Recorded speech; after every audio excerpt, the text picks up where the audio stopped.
Today's the final day of the U.S. Supreme Court's current term. We look now at several major rulings from the court's conservative supermajority. In a 6-3 ruling Friday, the court approved a power grab by corporate interests who want to strip federal agencies of their authority to regulate public health, the climate, environment, worker protections, food and drug safety, and more. The court struck down 4 decades of a precedent known as the Chevron doctrine that stems from a Reagan-era ruling called Chevron versus Natural Resources Defense Council, which establishes that judges should defer to federal agencies on interpreting a law if Congress did not specifically address the issue. Justice Elena Kagan read her dissent from the bench saying, quote, "In every sphere of current or future federal regulation, expect courts from now on to play a commanding role. It's not a role Congress has given them. It's a role this court has now claimed for itself as well as other judges," unquote. Some Democrats responded to the ruling by vowing to introduce legislation to protect their policy-making ability. Senator Ed Markey said the ruling would create, quote, "a regulatory black hole that destroys fundamental protections for every American in this country," unquote. Meanwhile, Thursday, the justices voted 5-4 to block the Environmental Protection Agency's Good Neighbor Plan, which allows the EPA to regulate air pollution that drifts across state lines. In a statement, Earth Justice wrote, quote, "The court's order puts thousands of lives at risk, forces downwind states to regulate their industries more tightly, and tells big polluters that it's open season on our environmental laws," unquote. The Supreme Court had to issue a corrected version of its opinion in the case after Justice Neil Gorsuch confused the air pollutant at issue, which is nitrogen oxide, with nitrous oxide, which he continually referred to in the decision. Nitrous oxide is laughing gas, you know, that dentists administer. He said this more than 5 times in his opinion. But this is no laughing matter. This all comes as the 2 years after the Supreme Court gutted Roe v. Wade in its Dobbs ruling and before today's highly anticipated ruling on former President Donald Trump's bid for immunity from his federal indictment for trying to subvert the 2020 election and stay in power. For more, we're joined by 2 guests. Elie Mystal is the nation's justice correspondent, author of Allow Me to Retort, A Black Guy's Guide to the Constitution. His new piece headline, "We Just Witnessed the Biggest Supreme Court Power Grab Since 1803. And Mustafa Ali is the former head of the Environmental Justice Program at the Environmental Protection Agency, now Executive Vice President of National Wildlife Federation and CEO of Revitalization Strategies. We welcome you both to Democracy Now! Mustafa Ali, let's begin with you. Let's talk about Chevron. For people who are not following this day and night, explain the significance of this decision. Well, this decision actually weakens our protections in relationship to clean air and clean water and the land. It says that the expertise that exists inside of federal agencies, those toxicologists, biologists, the others who have spent their life learning and then being able to help to make sure that our country is protected, are no longer valuable. It says that those who are in the courts now get to make the final decision if you are able to breathe clean air, to drink clean water, or to be able to make sure that the land that you're walking on or growing food in, it will be safe enough. This is a very devastating decision that was made. It should have had a warning label on it that said that the following actions are both deadly for both the democracy, for our economy, and for the health of both wildlife and people. And can you talk about what exactly the decision, Chevron versus Natural Resources Defense Council, what started all this 40 years ago and how this became so important? Yeah, well, you know, it started because they wanted to make sure that there was actually clean air. So the original decision said that folks in Congress can create the laws. They then move those over to the federal agencies where the expertise actually exists. It also deals with the ambiguity that often exists inside of the law, and that you need to have those individuals who have the knowledge and the skills to understand the dynamics that will play out on the ground. Play out in the ground in places like Cancer Alley or in Institute, West Virginia, or the diesel death zone that's currently going on out in California. So it was important, and over 18,000 times it has been used, not only in the environmental context, but in other contexts. So it gave those individuals who have the skills to actually keep our country safe, the ability to do that. And now that has been taken away.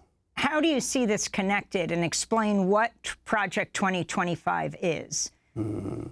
Well, you know, one, this begins to follow a long line of actions that have been going on for over 40 years, all the way going back to Ronald Reagan, where business and others have been trying to deregulate. They've been trying to weaken the sets of laws that we have in place, the statutes, the rules. And what is now playing out is that we're seeing that there is a shifting of power. Now you overlay that with Project 2025, which in itself is 900 pages of how we will restructure the government. And what you'll find now is that you're going to have individuals who will be put into place who will further weaken the basic sets of protections that are out there, will give business and industry, the polluting business and industry, an opportunity to do more of that so they can maximize profits. And you will find that more folks inside of our country will be struggling for a breath of clean air and a drink of clean water. I want to bring Elie Mystal into the conversation. Elie, the Lever and others reported that Supreme Court Justice Clarence Thomas changed his position on Chevron, one of America's most significant regulatory doctrines, after his wife reportedly accepted secret payments from a shadowy conservative network pushing for the change. Thomas's shift also came while he was receiving lavish gifts from a billionaire linked to other groups criticizing the same doctrine, which is now headed back to the High Court, they were writing. The Lever notes the so-called Chevron deference doctrine stipulates that the executive branch, not the federal courts, has the power to interpret laws passed by Congress in certain circumstances. Can you talk about this connection and your overall response? Because it's not only about the environment. Yeah, so this goes to a larger Republican conservative shift on the issue. You brought up the initial Chevron decision in 1984. Let's remember, that was a conservative decision. Chevron was championed by the conservative Svengali, Antonin Scalia, as one of the better decisions to ever come out of the Supreme Court. And the reason why it was a conservative decision in the 80s and trumpeted by conservatives in the 1980s is because conservatives believed that they were more likely than not to hold control over the executive branch. Remember, this is during the Reagan era, right? This is when Reagan looked unbeatable. This is when George H.W. Bush would succeed him, right? So they thought that they would control the executive branch and thus be able to deregulate the environment, worker safety, health safety, civil rights. They thought they could deregulate through the structures of the executive branch. And so they loved Chevron because it kept what they thought were liberal activist judges out of their way. Fast forward 40 years and what's happened? Well, it's actually relatively hard for Republicans and conservatives to ensure long-term control over the executive branch, but it's relatively easy for them now that they have this supermajority on the Supreme Court to control regulation through the courts for the next 20 or 30 years. And so that's why Thomas, the rest of the conservatives have flipped on this issue. Remember, Chevron, again, if you go back to 1984, this was a decision trumpeted by the then Reagan EPA head, who was Neil Gorsuch's mom.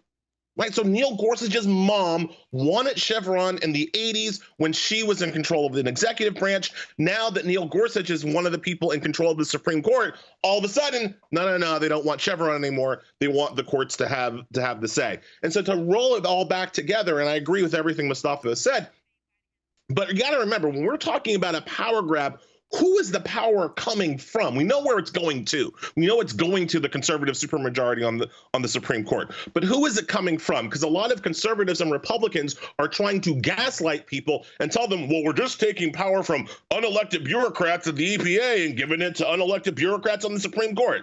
No. They're taking power from you. They're taking power from the voters, because the voters, through their votes of Congress and the president, get to decide what laws and regulations we have. But when you take power out of the executive branch, you take power away from the one elected official we all are allowed to vote for, the president of the United States. And you give it to unelected people at the Supreme Court who don't change their minds every 4 or 8 years. that can only be changed, upon retirement or death every 20 or 30 years. That's the power grab here. It's taking power out of our hands, out of the democracy's hands, and putting it in the hands of the court. And the court where justices think nitrogen oxide, such a serious pollutant, is nitrous oxide. Couldn't be more on point for how non-expert the court is than having literal Neil Gorsuch confuse laughing gas for smog in an opinion where he said the EPA cannot regulate smog. Well, in another 6-3 ruling on Friday, justices ruled that local governments can criminalize sleeping and camping on public property, banning encampments of unhoused people. In a scathing dissent joined by Justices Kagan and Jackson, Justice Sonia Sotomayor wrote for the minority, "Sleep is a biological necessity, not a crime. For some people, sleeping outside is their only option. For people with no access to shelter, that punishes them for being homeless. That is unconscionable and unconstitutional," she said. Can you respond to this decision, Elie? Yeah, so Neil Gorsuch, who wrote the majority opinion for the Republicans, basically doesn't think the Eighth Amendment is allowed to exist, right? Like, this is actually a part of a long string of Gorsuch cases where he has written the Eighth Amendment out of the Constitution. Nothing is too cruel for Neil Gorsuch, and no punishment is unusual. So in this opinion, he wrote that criminalizing people, throwing people in jail for the crime of not having any place else to sleep but outside is not an Eighth Amendment law violation. It is not cruel and unusual. Neil Gorsuch, and I wish I was making this up, literally analogized sleeping on the street in Oregon because you have no place to live to campers, or perhaps people who are camping out because they wanted concert tickets. It's the same thing, according to Neil Gorsuch. And so just like the city or the county can say, hey, you can't camp outside Ticketmaster just because you really want to see Pearl Jam, is they can use that same law to take homeless people who have no place else to go and send them to jail as well. Neil Gorsuch found no difference between that. It is a cruel decision, and I would go so far as to say it is an evil decision. There is something broken. There is something broken with people who look at people who have no place else to go, who look at people sleeping on the street, who look at people sleeping in their cars because they have no homes, and say, you know what? Get that person in a jail cell. That's where they belong. There's something broken about that, about people who do that. And unfortunately, 6 of those broken people control the Supreme Court for the rest of my natural life. Elie, before we go, can you lay out what's at stake in today's highly anticipated ruling on former President Donald Trump's bid for immunity from his federal indictment for trying to subvert the 2020 election and stay in power? And again, even the significance of this them putting this to today, extending the term. It's something that they could have decided months ago. Yeah, speaking of broken and damaged people, right? Yeah, look. Donald Trump has already won. Jack Smith asked the Supreme Court to resolve this issue on December 11th of 2023. The Supreme Court has had all of this time to deliberate and consider whether or not Donald Trump is absolutely immune from everything, which itself is a ridiculous position. And even if they disagree with that position here on June 1st at the end of the term, Donald Trump has already won because Donald Trump only made that ridiculous, unconstitutional, ahistorical, stupid argument in order to delay the commencement of his trial until after the election. And because the Supreme Court is only ruling on it today, that goal has already been accomplished. All that we're waiting for today is the shouting. I do not think that today the Supreme Court will agree that presidents are absolutely immune for everything. What I do think they'll say is that presidents are immune for some things, but not other things. But who can say which things are which? And they will send the case back down to the lower court for some other ruling on what acts official or unofficial, a president could be immune for. That ruling will have to happen in the lower courts. That will get appealed to the D.C. Circuit Court of Appeals. That will get appealed to the Supreme Court. And so, if Donald Trump loses the next election, there is a high chance that this time next year we will be sitting right here, Amy, waiting for the Supreme Court to rule on the appeal of Donald Trump's appeal. And only then will we see whether or not Trump can be prosecuted for his alleged crimes that he committed on January 6, 2021, when he tried to overthrow the government. Elie Mystal, we want to thank you for being with us, Nation's justice correspondent. We'll link to all your pieces.